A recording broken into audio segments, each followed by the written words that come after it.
Hello and welcome. No mai haere mai. This is Deborah McMahon talking astrology with you. And today we're talking about the astrological forecast for the week starting on 15 August 2022. We'll spend about 10 minutes on how the transits affect our personal lives, just enough entertainment to consume with your morning coffee or tea. I'm a tea drinker. This week, the sun will transit between 21 and 28 degrees of Leo. So we're still celebrating the birthdays of the Leos in our lives. Happy solar return to you, Leo. Each week, the moon moves through about a quarter of the zodiac. This week, she transits through parts of Pisces, all of Aries and Taurus, and parts of Gemini. There's a lot going on this week, but these are the transits that I've chosen for you. We've started the week with 3 planets in dignity, Mercury in Virgo, the Sun in Leo, and Saturn retrograding in Aquarius. On Monday, the Sun perfects its opposition with Saturn from Leo to Aquarius. Later on Monday, we see Mars move into trine with Pluto from Taurus to Capricorn. On Wednesday, Mercury makes a trine with Uranus from Virgo to Taurus. And on Thursday, Venus and Jupiter move into trine with each other from Leo to Aries. Saturday brings the ingress of Mars into Gemini. On Sunday, Mercury moves into shadow ahead of its upcoming retrograde. And we finish the week with Uranus at 18 degrees and 55 arc minutes of Taurus, hardly moving at all now, as it is just a few days away from its retrograde station. Let's turn to the charts. This is the beginning of the week, showing 3 planets in essential dignity. This provides a really strong planetary signature, which will be influencing a part of your personal astrology. We have Mercury in Virgo, the Sun in Leo, and Saturn in Aquarius. In the astrology I practice, which goes back to the Greco-Roman era, Saturn is equally at home in both Capricorn and Aquarius. So have a look at the houses in your personal astrology associated with Virgo, Leo, and Aquarius to see where these strengthened planets are influencing your lived experience for this week at least. Mercury is associated with our thoughts, perceptions, and communications, and when it is in Virgo, these abilities are heightened. We are more thoughtful, discriminating, and perceptive, and our instinct is to turn these gifts to practical service. We just need to watch that we don't sweat the small stuff. And this placement will be with us for another week yet. Sun, well, do you remember your youth when you operated from an unquestioned confidence that you were the center of your own universe? Well, this is what the Sun in Leo is like. It brings confidence, vitality, and creativity. We operate from the heart, and friendships and entertainment become our focus.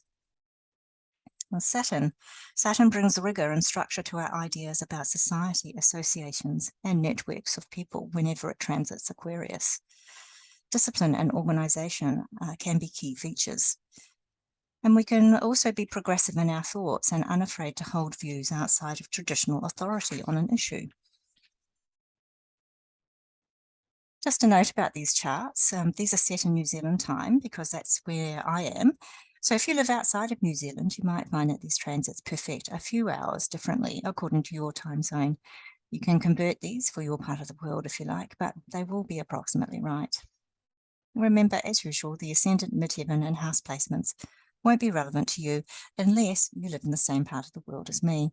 But it doesn't matter where you are in the world, the planets will still be in these signs and degrees and in the same relationship with each other.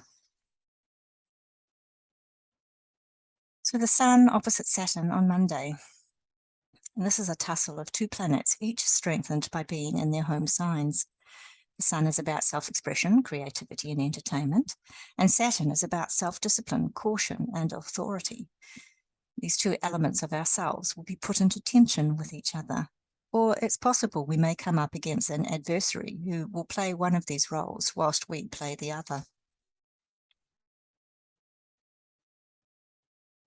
Mars trine Pluto also on Monday. A sustained effort over the past few weeks could be rewarded today. A trine aspect bonifies what it touches, and this one brings Mars, which is about how we go after what we want, into an easy-flowing relationship with powerful Pluto in Capricorn. Now, Capricorn is a sign of exaltation for Mars, so this connection can offer us an added level of strategy and discipline, not usually available to us. We may still need to be responsible in our pursuit of our desires or power.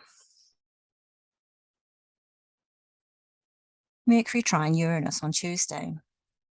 Well, this could be an intellectually stimulating day that could bring new insights or breakthroughs.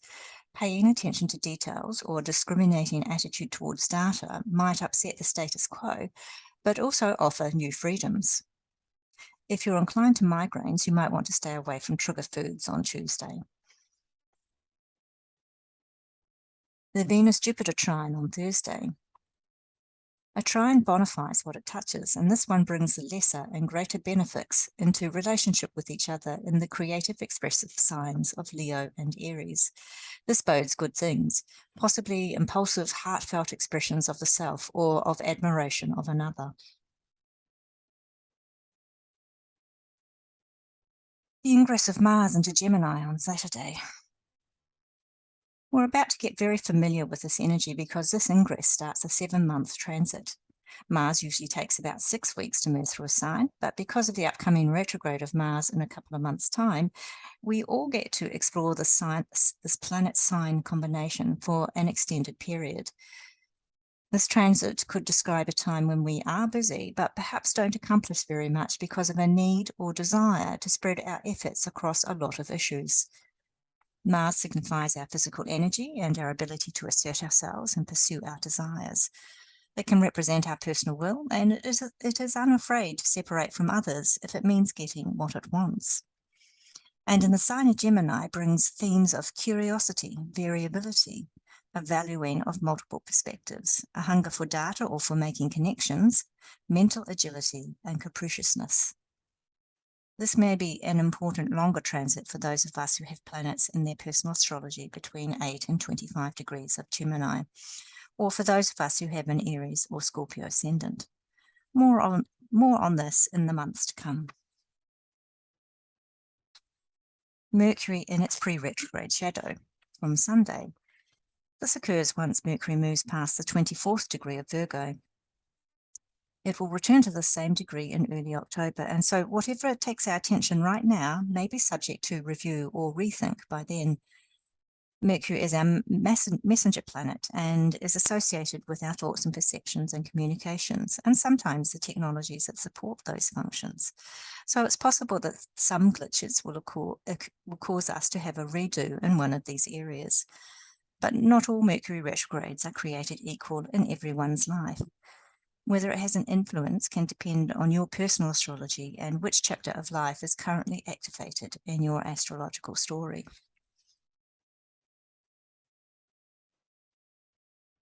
We finish the week with Uranus at 18 degrees and 55 arc minutes of Taurus.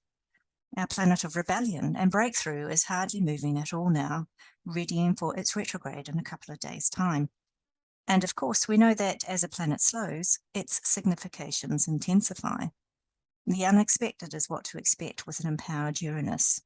It signifies technology and revolution. It is about breaking old structures and a push for freedom. And when in Taurus, we may find a desire to break free from or restructure that in our lives that we have counted on or even become complacent about.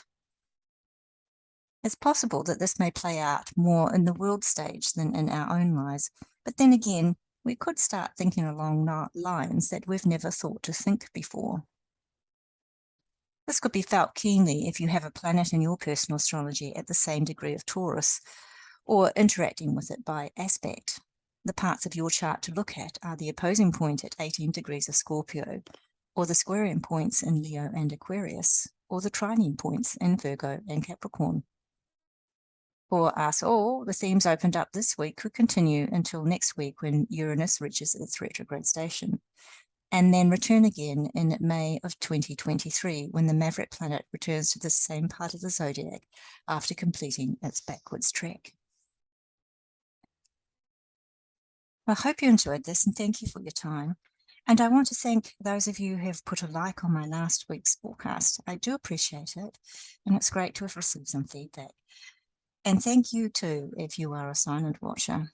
I do that myself, and so I understand that a view through to the end of a video is a type of feedback in and of itself. If you want to be notified when these forecasts are published, subscribe to the channel and click that notification bell. Noho oro mai, stay well my friends, and goodbye until next week.